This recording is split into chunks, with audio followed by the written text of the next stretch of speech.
السلام عليكم ورحمة الله وبركاته. اللهم صل وسلم وبارك على الحبيب المصطفى صلى الله عليه وسلم. ازيكم يا حبايبي، عاملين ايه؟ يا رب تكونوا بخير وفي احسن حال دايما. قبل ما نبدأ الفيديو بتاعنا اذكروا الله، الا بذكر الله تطمئن القلوب. لا اله الا الله وحده لا شريك له. النهارده الفيديو بتاعنا مهم جدا جدا عن الفيروس اللي منشور في الجو الايام دي وناس كتير بتشتكي منه. هقولك النهارده باذن الله الوقايه من الفيروس ده، وهقولك كمان العلاج منه باذن الله عشان فراخك ما تضرش وفي ثواني ما تروحش منك. زي ما انا سامعه الايام دي كتير جدا جدا فيروس النيوكاسل منشور. هقول لكم باذن الله ايه سبب ان الطيور بتاعتك لا قدر الله او الفراخ بتاعتك تتصاب بالفيروس ده. لكن قبل ما ندخل على محتوى الفيديو اضغطوا لايك. اللايك بيعلي المشاهده، بيدي الفيديو حقه، بيخليني وبيشجعني ان انا انزل فيديوهات دايما. حطوا لي لايك ما تنسوهوش. عايزه اقول لكم بقى ان الفيروس ده انا ناس كتير قوي بتكلمني تقول الفراخ لسه مبشره عندي بالبيض، وفجاه لقيت الفراخ عماله تموت، عماله تتقلب، عرفها بيزرق، البراز بتاعها مش مظبوط. حاجات كتير قوي كده سمعتها من ناس كتير. نمشي بس القطه دي عشان ما تطيرش الرومي هناك والفراخ. طيب دلوقتي يا جماعه عايزه اقول لكم ان اصلا فيروس النيوكاسل بيجي دايما في شهر 12، وعشان كده قلت لكم لازم الناس اللي عندها كميات كبيره خايفه عليها وقلقانه عليها المفروض ان هي بتحصن من الفيروس ده او بتحقن. قلت الحقن الثنائي وعملت حلقات كتير قبل كده عن انواع الفيروسات وعن التحصين بتاعهم او الامصال او اللقاح بتاعهم او العلاج والوقايه منه. طبعا عملنا اكتر من حلقه. ناس كتير جدا حصنت الفراخ او الطيور بتاعتها في شهر 10، والمفروض ده الميعاد الطبيعي للتحصين بقى اللي هو في شهر 10، لان بندخل على الشتاء والفيروسات بتزيد وبتتكاثر في فصل الشتاء. ليه؟ عشان الفيروس ده بيعيش في درجه حراره واطيه جدا، في درجه بروده عاليه. يعني طول ما البروده عاليه عندنا، يعني الجو ساقع قوي، الفيروس بيتكاثر وبيتنشط اكتر واكتر.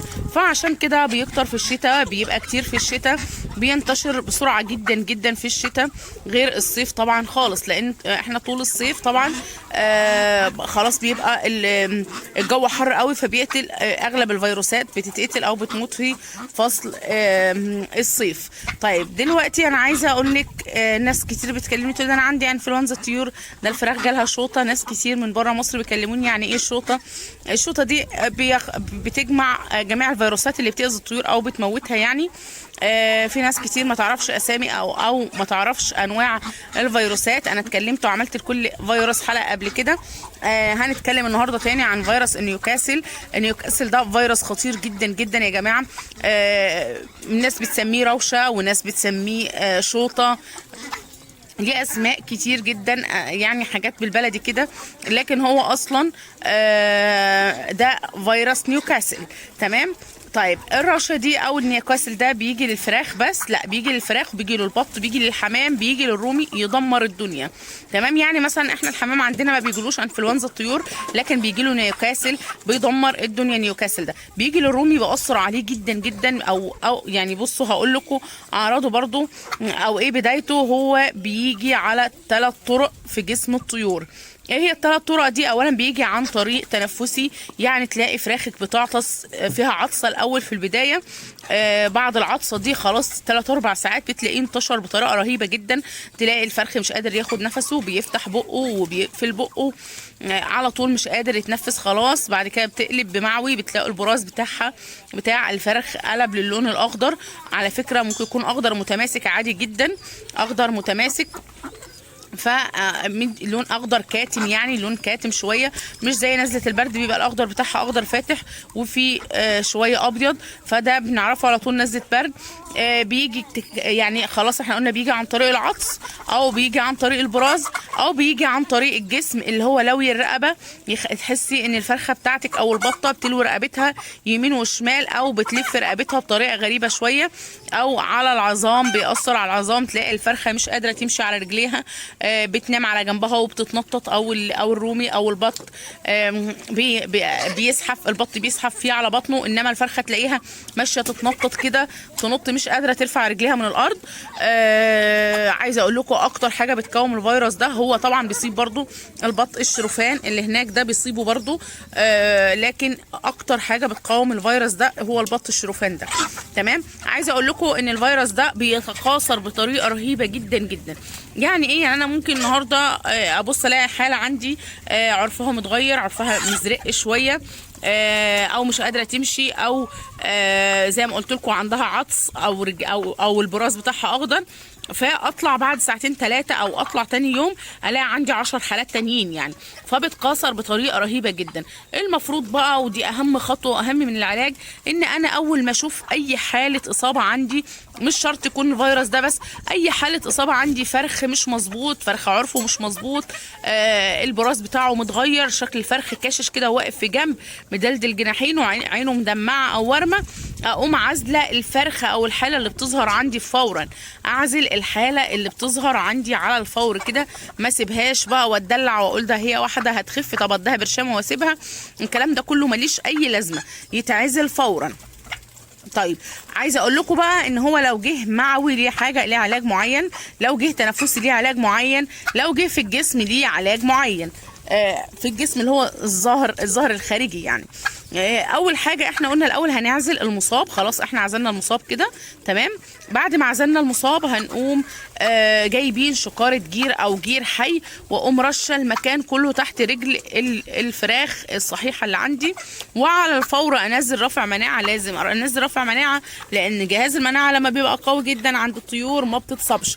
حتى بنيجي مره كده بنيجي كده اوقات نقول مثلا ده احنا كان عندنا الشوطه واللي اتبقى لي منهم 5 6 فرخات، 5 6 فرخات اللي اتبقوا من الدوره اللي ماتت عندك بالنيوكاسل، اتبقوا ليه؟ عشان مناعتهم قويه جدا، المرض ما اثرش فيهم.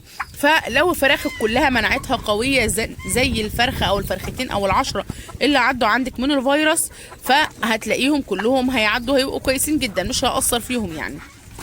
تمام. طيب هنزل رافع مناعه، وهنزل مضاد فيروسات على طول على الفور، ننزل مضاد فيروسات وهنزل رافع مناعه. طب هو لو جاي لي بقى صعوبه في التنفس والكلام ده كله هعمل ايه؟ هقوم جايبه دوكسي حلو على فكره، مع انه مضاد حيوي لكن كويس، احنا بنستخدمه كويس جدا، ما بينشطش الفيروسات لانه حاجه كده يعني خفيفه. لو جالي تنفسي هستخدم دوكسي عادي جدا، وهنزل دوكسي وهي رافع المناعه.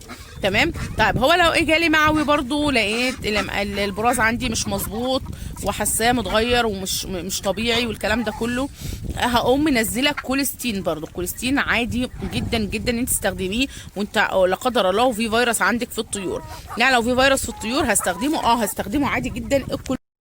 زي ما قلت لكم يا حبايبي، خلاص احنا كده هنستخدم كوليستين، هنستخدم دوكسي، رافع مناعه، مضاد فيروسات بس. طيب انا دلوقتي مش عارفه ان انا اروح اجيب كوليستين او اجيب دوكسي، ممكن استخدم حاجه من البيت. هستخدمي اي مسكن بشري عندك من البيت عادي جدا، سواء اذا كان ريفو العادي خالص بتاعنا ده، او باراستمول او بروفين، اي مسكن، ما تحطيش اي مضاد حيوي تاني، اي مسكن. وممكن تحط مطهر معوي عادي جدا، فلاجين، انتينال، كابيكات، اي حاجه تحطيها مع المسكن، ما تحطيش مضادات حيويه خالص عشان بتنشط الفيروس وبتخليه ينتشر اكتر واكتر. تمام. في حاجه تانية كمان مهمه جدا، ان الفيروس ده لو صاب طيورك لا قدر الله، لازم تقفلي على الطيور وترفعي درجه الحراره عاليه، مش عايزه يدخل عليهم برد. طول ما بيدخل برد في جسمهم، طول ما الفيروس بيتمكن اكتر وبينتشر اكتر. الفيروس ده حتى احنا لما بنجيب امصال ما بنجيبهاش الا في التلج، يعني بنمشيها في تلج. ليه بنمشيها في تلج؟ عشان لا قدر الله ما تسحش، يعني ما تبقاش بارده. لو بقت بارده او المصل ده دفي شويه، خلاص الفيروس بتاعنا بيموت في العبوه اللي احنا جايبينها، فبتحطيه ما بقاش ليه اي لازمه، كانك ما حصنتش منه اصلا. لكن احنا بنجيبه لازم نمشيه في تلج، بنجيبه من ثلاجه وبنمشيه في تلج كمان. درجه الحراره او درجه البروده لازم تبقى 2% للفيروس ده عشان يتكاثر ويعيش. عشان كده كمان الطيور المصابه، يعني حاجه مهمه جدا برضو عايزه اعلق عليها، ان الطيور المصابه بالفيروس ده انا بصراحه ما شجعش في اكلها خالص بالمره، ما احبش اكلها. الفيروس ده بيتكاثر حتى لو انت ذبحتي الفراخ وحطيتيها في الفريزر، الفيروس ده بيفضل عايش جوه الفراخ دي لمده 3 شهور كاملين. 3 شهور كاملين بيفضل عايش جوه الفراخ. عشان كده انا بصراحه ما بحبش اذبح الفراخ المريضه بالنيوكاسل او الطيور المريضه بنيوكاسل، ما بستخدمهاش. الحمد لله رب العالمين بقاله اكتر من 8 سنين او 7 سنين انا ما شفتوش عندي الحمد لله، يعني ربنا يعافينا ويعافيكم.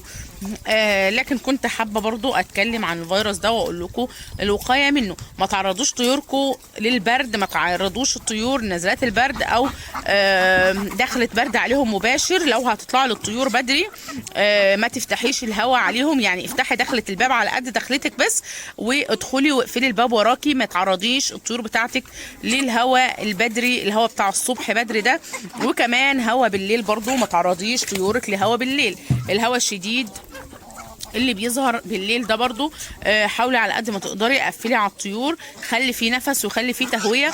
لو عايزه تخرجي طيورك على السطح زي ما انا مخرجه كده ساعه الظهر، اول ما تحسي ان في شمس في المكان خرجيهم عادي، خليهم يطلعوا عادي في الشمس. وقت ما تحسي ان الشمس غابت دخلي الطيور على طول عشان نبعد عن اي فيروسات. التطهير دايما رشي بخاخه ورش ميه بكلور في المكان كله، على العتب وعلى الشوز بتاعك وانت داخله في الجو بتاع الطيور، عشان الكلور اكتر حاجه بتقتل الفيروس ده وبتقتل الفيروسات دي.